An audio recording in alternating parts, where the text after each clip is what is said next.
this section, we are looking at inductive reasoning. So let's save this warm up for a little bit later. Our first definition is inductive reasoning. So inductive reasoning is making conclusions based upon observations and patterns.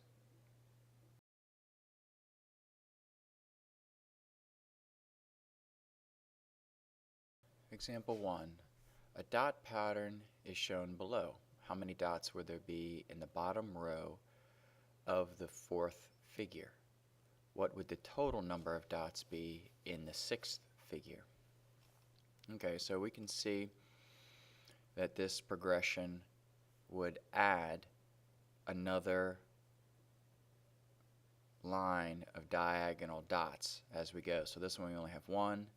This one we have two diagonal dots, and this one we have three diagonal dots, and three tall and three wide. So the fourth progression, we would have 4 dots,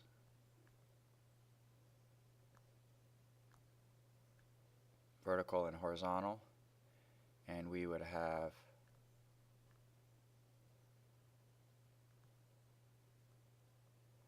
that again. And we would have 4, let me draw this better.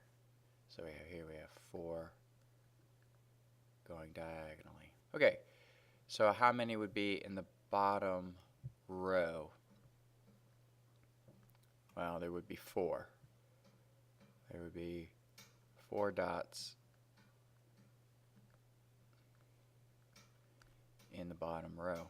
Figure. So how many dots do we have in the first figure? Well, we have 1, and then we have 3, and then we have 3, and then we add 3 more, so that's 6, and then we have these same 6, and we're adding 4 more, so we have 10.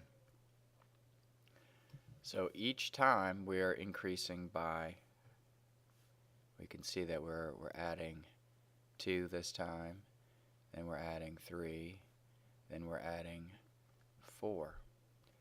If I have, in the sixth figure, I will have 6 dots across on the row, I would have 6 dots in the column, and I would have 6 dots along the diagonal. So if we can draw the figure, we know what it will look like.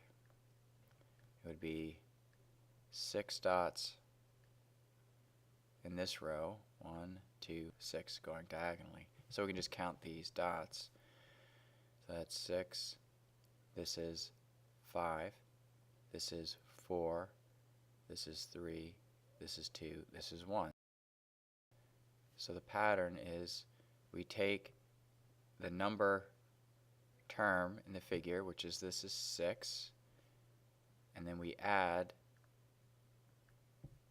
the next digit less than 6. So it'd be 6 plus 5 plus 4 plus 3 plus 2 plus 1. So this would be 11 plus 4 is 15, 16, 17, 18, 19, 20, 21. So there's 21 dots. So there's the pattern. If I wanted to find the, say, the 27th figure, the number of dots in the 27th figure, then I know all I have to do is start with the number 27 and then add the next consecutive number towards 0. So it would be 26 would be the next one, and then I would keep going. And that's the pattern. Okay, so let's take a look at example 2. How many triangles would be in the 10th figure? Well, here we have 1 rectangle, 2 rectangles, and 3 rectangles. And I've got 4 triangles on the first one, 4 triangles, and then in the next figure I've got 4, 5, 6 triangles. And then I've got 6 and 2 more here. So I've got 8 triangles. So what's happening in the figure here? No matter what, we're always going to have these side triangles. This one and this one. So we're always going to have these two triangles on the side, no matter how many rows of squares I have. Now for each square is always going to have two triangles on it, one above and one below. So if I have one square, that means I have two triangles above and below. If I have two squares, I'll have 4. If I have 3 squares, I'll have 6. So basically, we can take the number of squares and double it, and that'll tell us the triangles, and then we always have to add 2. So the number of triangles, so let's see here. If I have 10, the 10th figure would mean 10 squares. So here we have the first figure is 1 square, and then the second figure is 2 squares, and then the third figure is 3 squares. So 10 figures, I would have 10 squares. And we know that each square will have one triangle above and below. So that means I have to multiply this by 2. So right now this would give me 20 squares, but don't forget about the 2. This would give me 20 triangles, but don't forget about the 2 triangles on the ends. So I have to add 2 triangles to the ends. So the number of triangles is going to be 2 times the number of squares, in this case 10, and then I add 2. So this is going to give me 20 plus 2, 22 triangles. One of these figures contains 34 triangles. How many squares would there be in the figure? Okay, so like in the pattern above, I know I have 2 that are always going to be on the ends. So, and there's going to be 2 for each square beyond that. So if we have 34 triangles, and I take 2 away that are on the ends, that gives me 32. So 34 minus 2 is 32.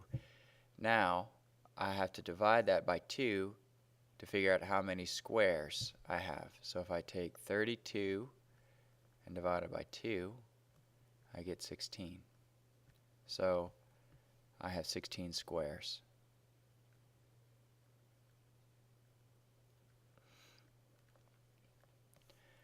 So example 2c, how can we find the number of triangles if we know the figure number?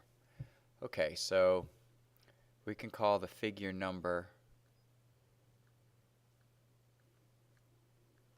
n, and n and the number of squares are the same. So I can, let's see, figure number is n. Let's call the number of triangles y. We can call it whatever we want, but how about y? So we can say y is going to equal, so we take 2 times the number of squares. In this case, it would also be the figure number. So it would be 2 times n, so it would be 2n, and then I have to add 2 to that. 2n plus 2. Okay, example 3.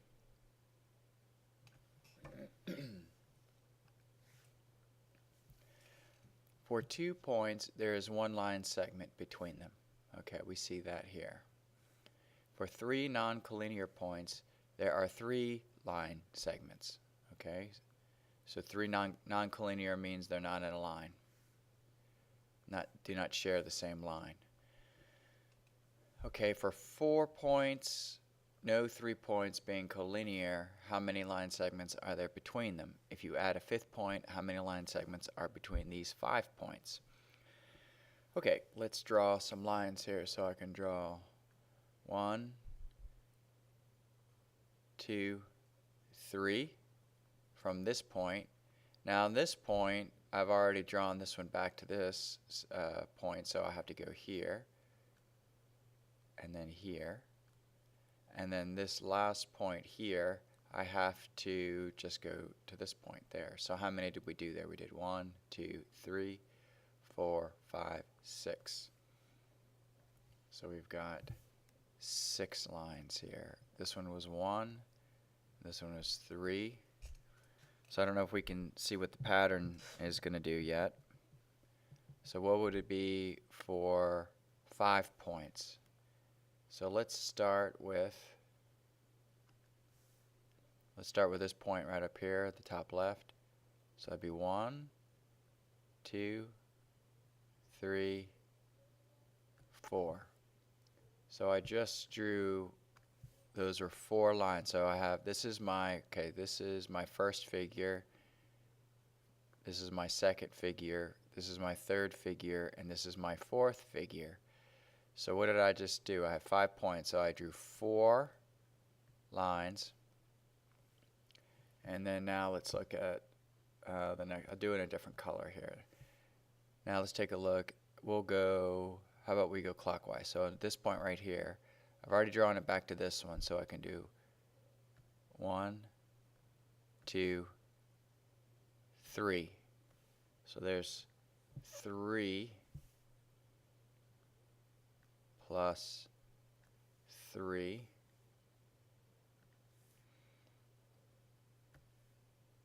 Maybe I should do this in blue here.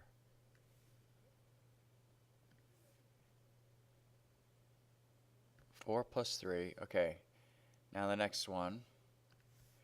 We're at this point right here. So I've already got these 2 already drawn, so I can't redraw them. So this is 1, 2. So the next number of lines I add is 2. Can you see the pattern? And now we're at the final one. Let's do this in eggplant. This one has lines connected to all the other points except for this one. 1. And now when I go to this last point here, I have nothing to draw. It's already there. So what's 4 plus 3 plus 2 plus 1? So 4 plus 3 is 7, 8, 9, 10. So we have 10 total here. So for this one, I had my third figure. I have 4 points. This one I have 5 points. So I started with 4 and counted down, adding. This one I have 4 points. I start with 3 and count down to 1. 3 plus 2 plus 1. This one I have, my second figure, I have 3 points, so I start at 2 and add 1. And then this one right here, figure 1, is just 1. So do you see the pattern? So what if we added 6 points? 1, 2, 3, 4, 5, 6. Do we get the same thing? So let's start here. We got 1, 2, 3, 4, 5. So that's 5 plus, and we'll go to this one. 1, 2, 3, 4 plus, and we're at this point right here. 1, 2, 3. I already have the other ones connected, so that's just 3. And the rest is going to be plus 2 plus 1, isn't it? So right here we got 2, and this last one is 1. So 5, so we have 6 points total. This is our 5th figure. 6 points total. So if I have 6 points, I start with the next descending one, 5, and add 4 plus 3 plus 2 plus 1. So 5 plus 4 is 9, 10, 11, 12, 13, 14, 15. would be the number of lines I can connect.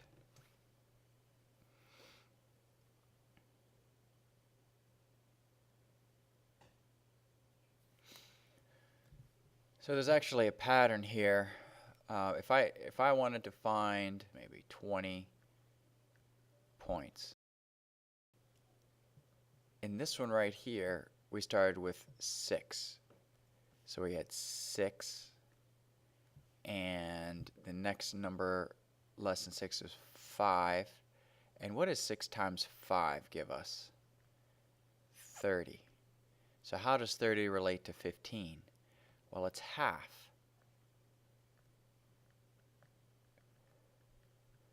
Does that work with this one? Okay, we have 5 points here. The next number descending from 5 is 4. That's 20. Well, what's half of 20? 10. And this I have 4 points. 4 times 3 divided by 2.